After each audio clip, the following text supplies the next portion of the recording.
אתם מאזינים למצפן, הפודקאסט שנותן לכם ידע וכלים בכל מה שקשור לעולם המולטי פמילי, מבית ולורה, המתמחים במולטי פמילי בלבד. אם אתם מתעניינים או משקיעים בנדל"ן בארצות הברית, אתם במקום הנכון. ועכשיו תרשו לי להציג את המארח שלכם, רועי מעודי.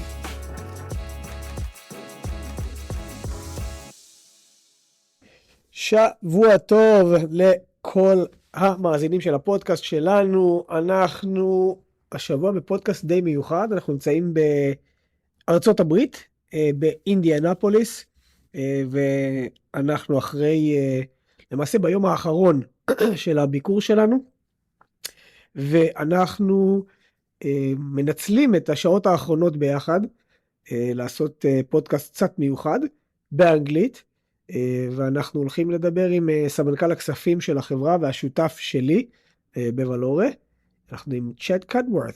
So, switching to English, how are you, buddy? I'm doing good, man. Good afternoon. How much have you suffered me for the past few days? How much have you suffered from 1 to 10? Oh my gosh. I don't think the range is big enough.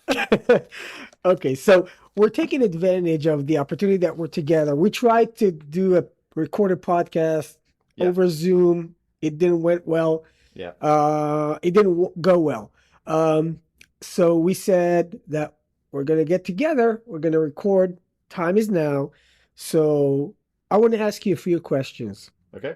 And before I start asking those professional business questions, I want everybody that listens to hear it from your mouth of how did we meet?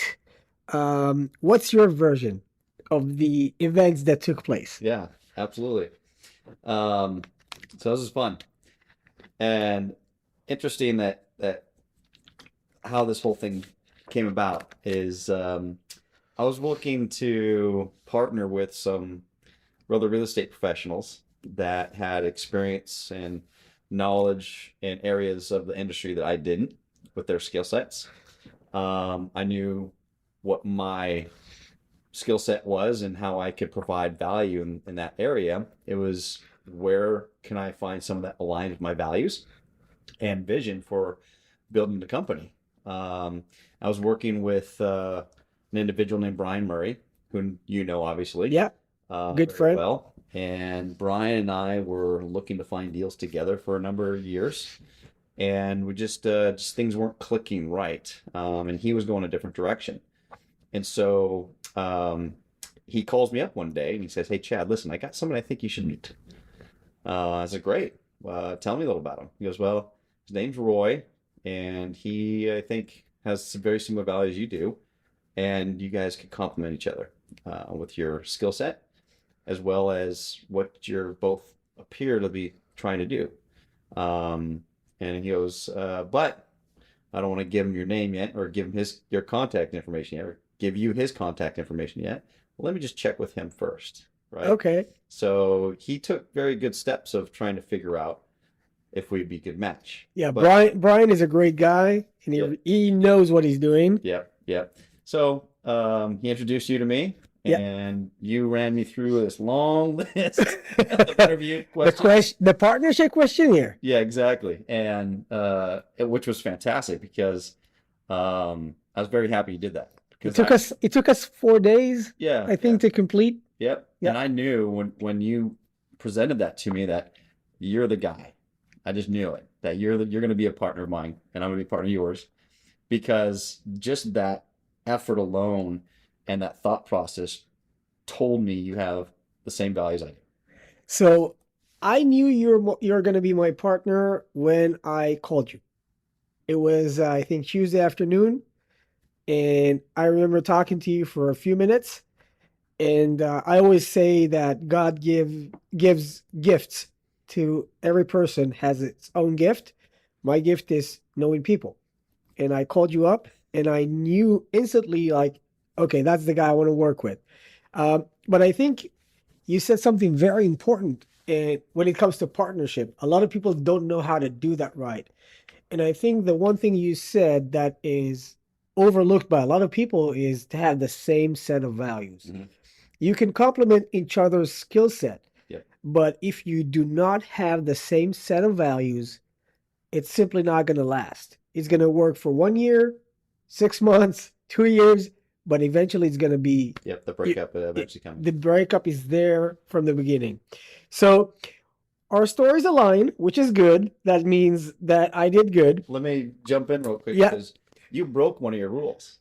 Okay. You married me the first day you met me. Oh yeah. Sometimes it happens, you go, you have those exclusions that, that rock stars that you meet. Yeah.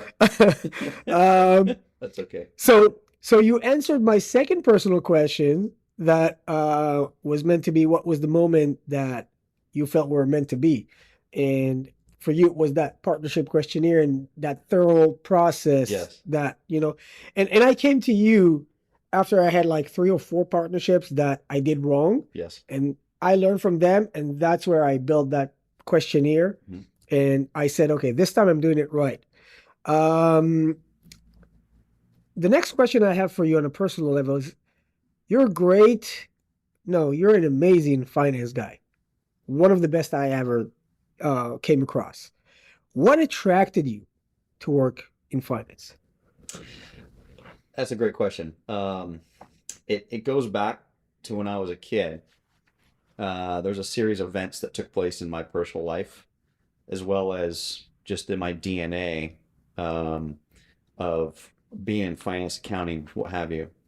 First of all, from the DNA side, on my mother's side of the family, her father was an accountant. And on the business side, my father owned his own business. And so those sort of just two married together. And as I was growing up, I leaned really towards math and business and finance. It just attracted to me. The statistics side was really cool. Another piece that just of my life experience that made me realize that was a pathway I wanted to take. When I was 13 years old, my folks were subject to a Ponzi scheme. Their personal financial advisor, stockbroker, I don't know what her position was at the time. Her name was Molly Wilson, and she basically stole all their money. Wow. I mean, she really did. Anything that my father was doing financially went through her. We were in the middle of, hey, things are great. Let's remodel the house, the kitchen. Okay, now we're going to draw money. Wait, there's no money. Wait, I can't get a hold of my finance. She's not responding. What's going on? Being at that age, I was aware of what was going on and the impact it had on me and all the people it touched. Because I got to go sit in court, see all those interviews with people taking a stand of what took place. And I knew right there and then that I'm going to protect people's money.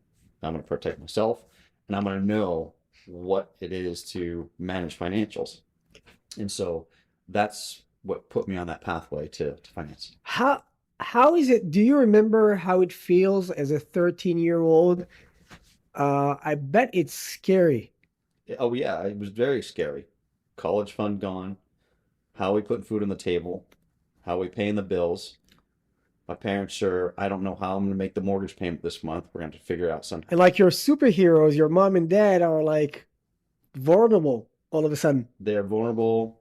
Arguments were taking place quite a bit. I don't know. Most families' finances are a big topic, and it leads to divorce quite a bit. Yeah, sometimes it's taboo. Exactly. So they stuck together, still together today, which is fantastic. But yeah, we had to hunker down into one room. We all had to sleep in one room because the house was destroyed from all the construction work that was going on, or not stopped from going on. Yeah. So I'll tell you something that in the questionnaire, that was one of the questions. And when I heard, and you said, you can Google it, the Molly Wilson story. So anybody that wants to, if you're listening and you want to get more information on Chad's why, that's what I call it, your why, you can Google the Molly Wilson story and see everything. But when you told me that when that person stole my family's money, that's when I decided that I'm going to learn this industry inside out, and I'm going to protect the investor's money. Mm-hmm. That to me was the key sentence that I knew, okay, this is the guy I want to have beside me going that journey, because you have a strong why and you have this pain point that you get it, you feel what it's like taken away from something that you own. Yep. So that's very, very strong. So, okay, personal aside, let's dive into business. Okay. And let's talk about the year of 2024, the year of changes, exciting. And I think it's going to be a very interesting year. But the question for me, the question that I have for you is, what are your investment priorities for the coming year? And are there any new developments or acquisitions planned for Valor? Yeah, I think so. Valor is in a great position to experience some strong growth. The vision of the company is really starting to align with the clouds are opening up. Yeah. And we can really see what the vision looks like and know how to go achieve that. 2024 is going to be a big year for Valor because some repositioning that's taking place from assets that are currently under management, as well as the economy itself is shifting and stabilizing a little bit from what I can tell, especially in the debt markets. But it's going to allow us to really find those quality assets because our standards are so high. The ability to find those assets are going to start to be more available to us. And so I think 2024 is really more, I think, as a new start for Valor. I agree, and I call it Valor 2.0. Yeah. Everybody that speaks to me, I said Valor 2.0, and I agree. This is going to be 2024 for me is going to be a mixture of ending those challenges that everybody faced in the last 2 years, and we faced it as well, but with a face towards new opportunities, new gems, new real opportunities. And for me, the most important thing is the stupid money is gonna go away. Yeah. So a lot of stupid money was injected because cap rates were so low, and you could make money out of anything. Right now, you need skills to make money in real estate. Absolutely. So that's the good point. So you kind of touched it a little bit, but I wanna go deeper. How are we preparing or have prepared for those economic downturns that we faced, and of course, rising interest rates? Yeah. So there's a couple things we look at, right? One would be, what's the future growth from an income standpoint on the asset or the property that we're projecting, and it really is dependent market to market and asset class, and we need to be very careful on those rent growth projections now because inflation is starting to taper down. However, there's still chances of recession taking place, which obviously affects people's jobs and their ability to pay. And what are those priorities? So if you're getting an offering memorandum from a broker that says 10% rent increase every year, that is not something you're gonna buy. Exactly. And that may be a broker we don't want to work with. Exactly. Right? Okay. Just because they're pie in the sky. Or the seller is pie in the sky and trying to sell something that's not reality. Mm-hmm. And so our efforts looking at some deal like that is going to be wasted. So we're going to focus on deals that have very serious sellers that want to move on, and they're motivated to move on. But that's just the market and the operational side of things. The debt market, when it comes to protecting from interest rate risk, my vision is rates may or may not come down, but I don't see rates going up. And if they do, it may be very small. But to protect ourselves in those events, we're looking at fixed rate debt as well as buying rate caps up front for a series of years in order to protect the investment's cash flows, and at the same time put a large amount of working capital reserves in the bank. Now, what I see from other investors out there looking at their underwriting, they're putting a small amount of working capital and they're getting these big, huge checks from these large companies. And I don't necessarily believe that that is the right path. We want to protect the investment with a large reserve. And if the deal works with that large reserve, I know that we're in a position of a nice, healthy return in outperformance. So that was a very key statement, and that basically emphasizes the Valor core values, which is we preserve capital first and we generate healthy returns afterwards. So Right. our primary goal is to preserve capital. We don't want to lose 1 cent of our investors' hard-earned money. Yeah. And we face those interest rates. And when I mentioned Valor 2.0, it's like we had that 1.5, 2 years that were very rough. Interest rates were on the rise. I don't think anybody projected that high of an increase that the Fed made. And we took all the lessons we learned from the last 2 years. And this is why you're saying the new Valor or Valor 2.0, because we took everything that we learned, we experienced all of those challenges, and we right now implemented them into our new deals. And already we have the deal Bradford Point that we acquired in November, and we're seeing night and day differences between those deals and this deal.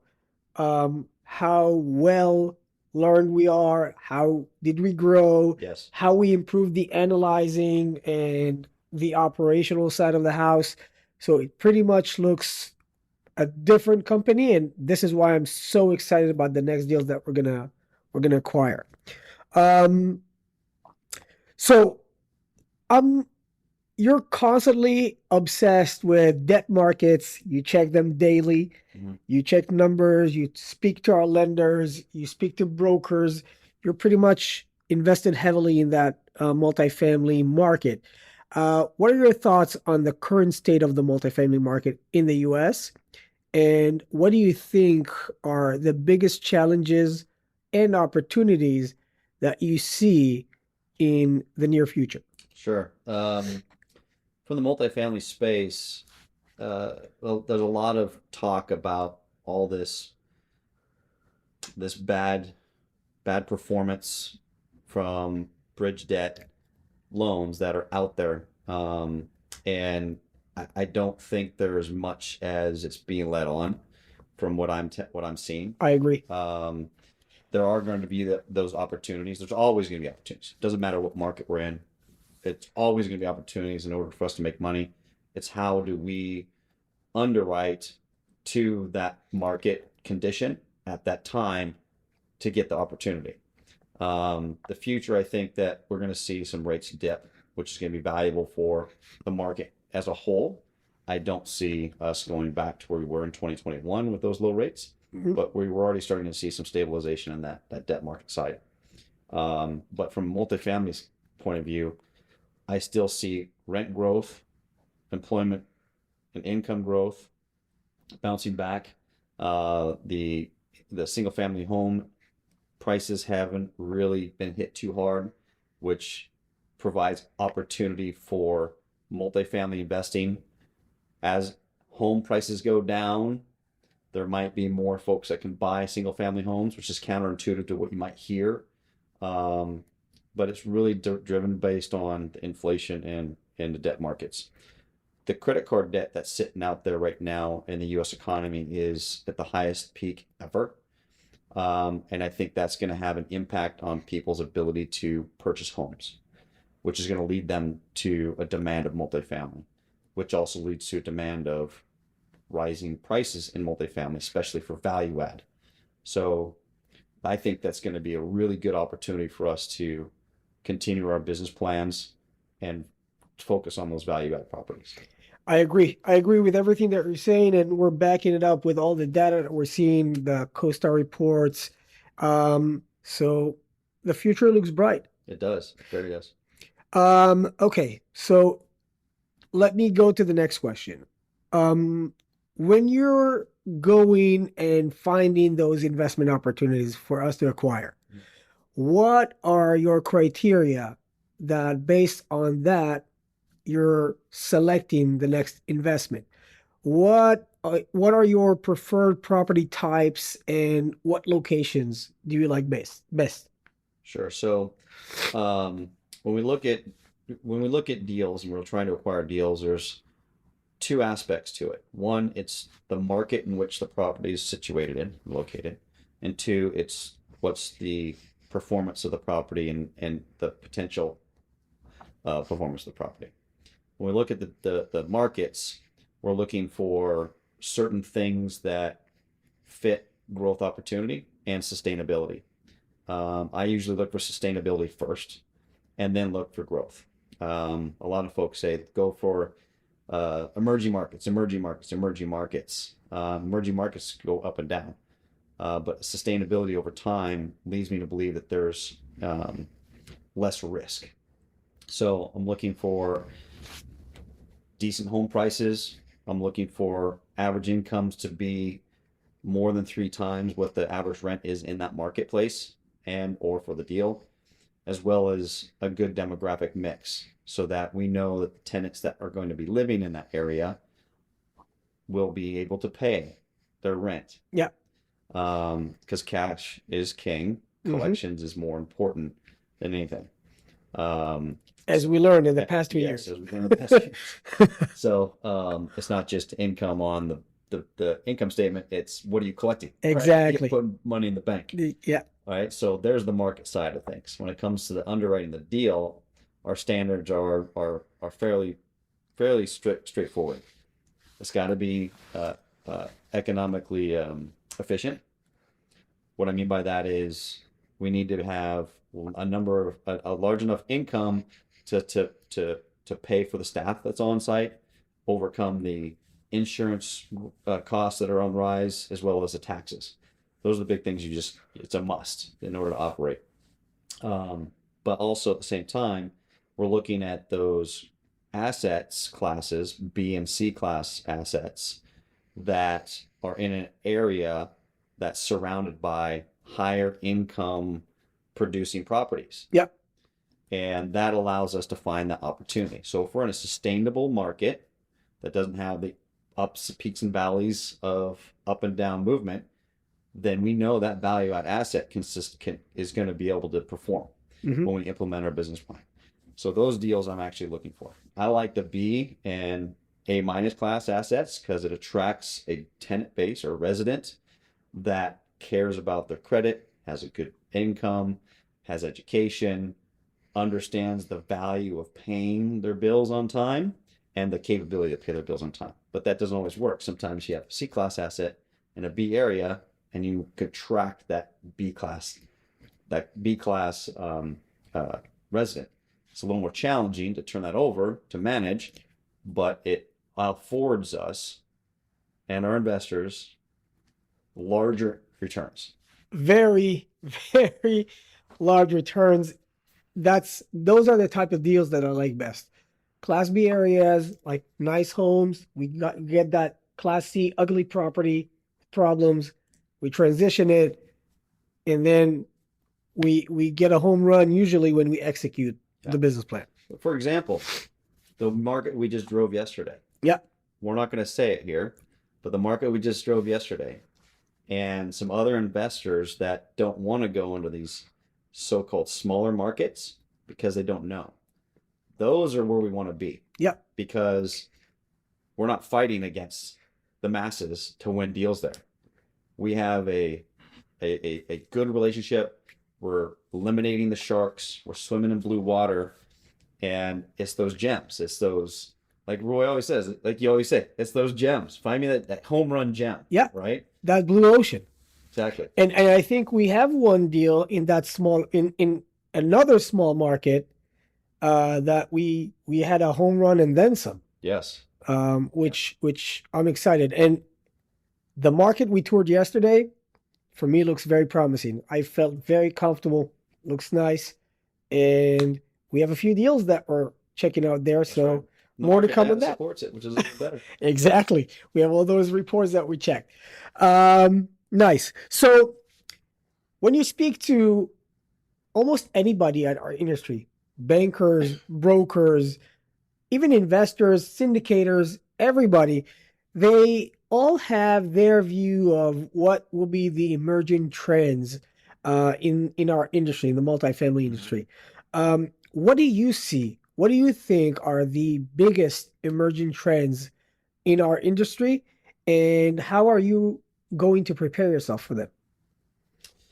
I think there's services that are being available to residents, technological services, things like Amazon Hub, keyless entry, smart living, right? So, and that's moving in your A-class asset, and it's already being put into A-class asset. But as technology continues to develop and improve, more and more residents are going to see that as a value add piece of living. And they're going to want a piece of that. Not every tenant or asset, or every apartment can actually fit into that box, but I see that as value add for the resident to attract the type of resident base we want. And I think that's going to continue to grow and grow and grow. It's just going to take some time. Okay, that's interesting. And the more the technology is going to get developed, it's going to be cheaper and cheaper to acquire. Correct. So that's going to increase our ROI on that investment. Yeah. So that's a good indicator. So you're acting as Valor's CFO. How do you think the role of a CFO will evolve in the multifamily industry over time? Or is it that typical classic role that stands still for like 30, 40 years? Well, I think the CFO role is really twofold. One, managing the financials, doing the tax returns, making sure that cash is managed properly and used properly, and then providing financial analysis in order to make good decisions for what the company's vision is. That is a standard role. That's really what the role is for, as well as also looking at what the market opportunities are out there from shifts in the economy. That, I think, is going to lend to the vision of the company and help the company pivot as the economy shifts. Because from a CEO role, they have the vision, they see the operations, they can see what's happening in the economy, but then how can you put the data together to make that work? I think that's where I see the CFO role really spending a lot of value time in there. So you think the CFO role will evolve in a way that the CFO will be more exposed or in touch with the vision and not just stay in his own room with the numbers, with the Excels, and just make assumptions that are not attached basically to reality sometimes? Correct. Okay. Correct. So the CFO will see what's happening in the economy. Where is the market going? Where's the industry going? And can relay that back to the vision of the company and say, we have opportunity here, or we should start thinking about preparing a shift in the market that we can protect the capital and our investments. Yeah, and I can say firsthand that we're working right now and evolving and connecting you to the vision is allowing us to be much more agile and adapt and generate much better deals. And I agree completely with what you're saying. And I hope a lot of more CFOs will go that route, because I think it's not evolving, it's a must. Yeah. In my opinion. Yep. Okay, so are there any specific challenges or opportunities facing the multifamily industry in Valor's investment regions, the markets that we operate in? So are you, make sure I understand your question right? So the markets that we work in. Yeah. Okay. Do you see specific challenges or specific opportunities that are unique to those markets that you don't see in other markets, like major metros like Austin, Texas? So San Francisco, for example, San Francisco is sinking. Right? Okay. Everyone's shutting their doors, giving the keys back. Yeah. The markets that we're focused on, as I think I discussed earlier, is stability. It's your boring growth markets. That's what I always say. You want a boring investment. That's right. You don't want that spikes and peaks. Texas, Phoenix is having problems right now. And 3 years ago, it was the hottest market in the area in the U.S. Texas is also suffering big time. Exactly. So in the market, so we're looking at the risks are very low because it's steady Eddie growth. Historically, it's been just a boring economy and marketplace to be in. It has low unemployment. It doesn't peak and valley very often. It has an abundance of industry. It has massive transportation and supply chain and logistics funneling throughout the U.S. So it's constant movement in order to drive commerce across the state borders, state lines. Not to mention, it's got a large population base that doesn't move. They don't pick up and move to other cities, other states. Yeah. They're born and raised and they stay there. So when you have less turnover, that means you're going to have less costs. Yeah, we recorded a podcast episode of the cost of turnover and how does that impact the value of a property and how that affects cash flow and basically distributions. That's right. So if I put it in a sentence, other market challenges that we're seeing is our market opportunity. Yes. So that's in simple words. That's right. That's interesting. I didn't look at it that way. That's very smart. Okay, so I'll get back to the personal because we're kind of towards finishing this episode. As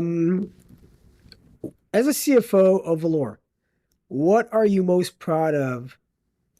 What achievements are you most proud of at that role in the company?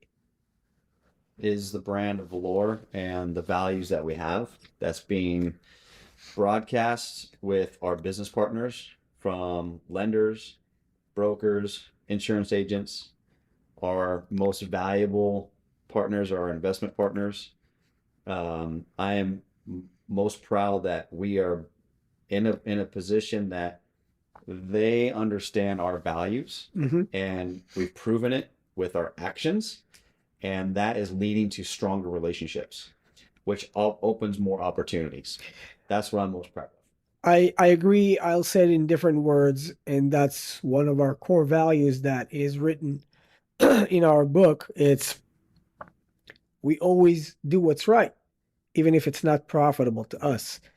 And it's easy to say, but I think the last 2 years have demonstrated that we stand behind our words and we've done what's right. And I also want to say that you should be proud of a lot of things that we accomplished during those 2 years.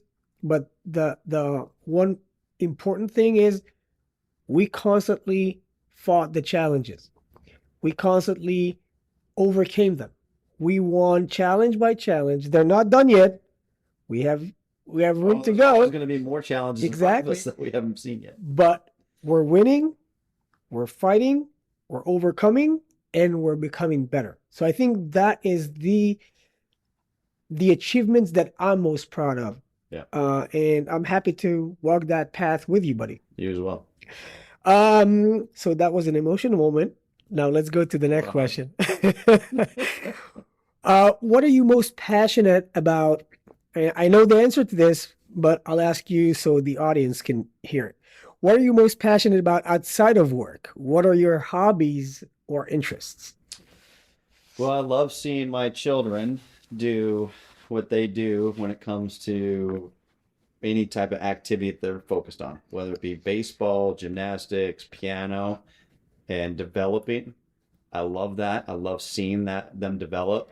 That's just a coach in me. And I want to say something I heard from a friend. They're not your kids. They're Austin and Charlotte. That's right. They're Austin and Charlotte. We didn't name them after cities on purpose. They just came off the tongue nicely. But I love being a part of their growth and even seeing them grow from afar with other coaches. It was hard for me to give up coaching for my son. Let someone else coach him. But it's important. It's an important growth for them to see other experiences from other coaches. So that is something I'm passionate about. Also, golf. You're obsessed with I'm golf. obsessed with I thought that would be the first answer. No, second answer, right? So I'm obsessed with golf. And it's not necessarily just going out and playing. It's the challenge to get better. The sport itself, or the game itself, however you want to look at it, is not easy, and it's very, very frustrating. And the time and effort you have to put in it to improve, not just physically the game, but mentally, to overcome those challenges while you play and still be cordial and respectful for the folks that are playing with you. And not break the club and walk not away. break the club or throw it in the water or anything, and taking those frustrations and being able to channel them into something positive is something I'm passionate about. And that's what I take that away from that sport, and it helps me in our business go and become successful. And I'm seeing it flat out, and I'm always looking at you and Vicky and other people that we work with, and we've been there from day one. And I've seen you and me and how we communicate, and I've seen your personality and how it's shifting, and who have you become after a few years, and who have I become because of you, thanks to you, because of that constant feedback. The one thing that I really love about you and admire about you is the fact that you have no ego when it comes to business. So when I have a problem, I know that I can always come to you and criticize you in a good way. And I'm not going to get, attitude or, what do you think? Who you are? What are you talking about? And we have our fights. Yeah, of course. They're fun, but we always hug it out, and I love you. Yeah. And we're ended up. But I think that is the one important thing that I can say in the company. Nobody has an ego. Everybody can be criticized. Everybody can be question marked. And we look at it in a good way because we can all make mistakes. Yep. But it's the other people that we work with that has to question us. And we need to be brave enough to say, okay, maybe I'm wrong. Yeah. Maybe I need to improve. Yeah. And that's hard. Yeah. And because of that relationship, it's easier and easier to be done every day, week, month, year that passes by. Well, I can tell you that I appreciate the way you don't hold back and are straight to the point, and you share with me and Vicky and vice versa. That is a sign of good, strong relationships and growth, because if you held it back and didn't share that about how someone could improve or something that they don't see, then there wouldn't be any growth. Yeah. Right? I think it's amazing. So I definitely appreciate it. I'll tell you two things. One, I'm happy that the direct approach has been passed away to the teams, the on-sites, the property management. Everybody knows that we would like to be communicated, direct, straightforward. And I'm always calling it the Israeli way, not the U.S. politeness way. Just talk to me flat out. Tell me what it is. I'm a big boy. I can handle it. Don't sugarcoat anything for me. But I think it also improves communication tremendously. Of course. And Vicky, if you're going to listen to this episode, we know how frustrated you were at the beginning, but right now she embraces it. She loves it. And she's amazing. And we love you, Vicky, if you hear it, if you hear this podcast, and I speak for the behalf of both of us. Yeah. So the last question for me is going to be an open question to you. I've asked you a lot of questions. Mm-hmm. Is there anything else you would like me to ask you that I haven't asked you already? That is interesting. I wasn't even prepared for that. That's the purpose of this question. Yeah. What question you haven't asked me yet that I want you to ask me? Yeah.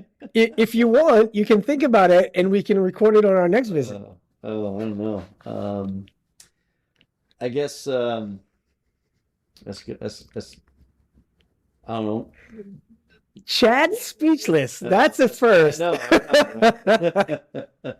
I don't know what makes me different from most other CFOs, I guess you could say, or folks that are in this role. Okay. What makes you different than most CFOs? I enjoy being social.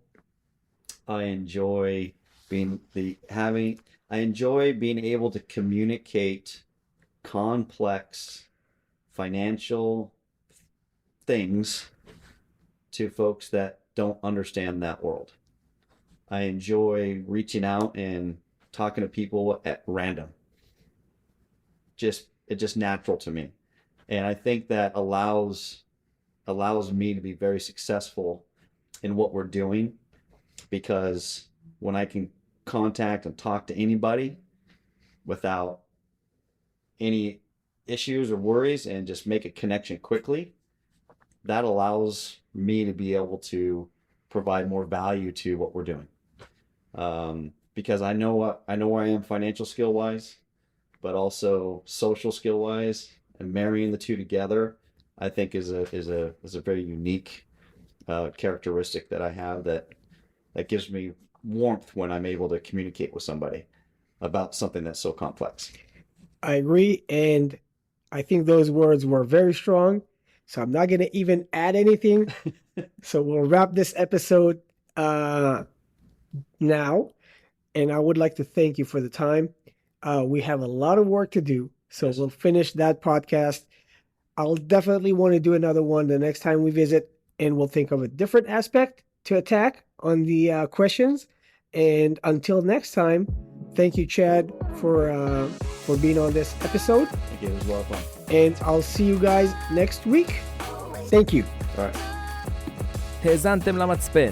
אם אתם מעוניינים לרכוש עוד ידע וכלים בעולם השקעות הנדל"ן, אנחנו מזמינים אתכם לבקר באתר שלנו www.valore.co.il. מחכים לכם בפרק הבא.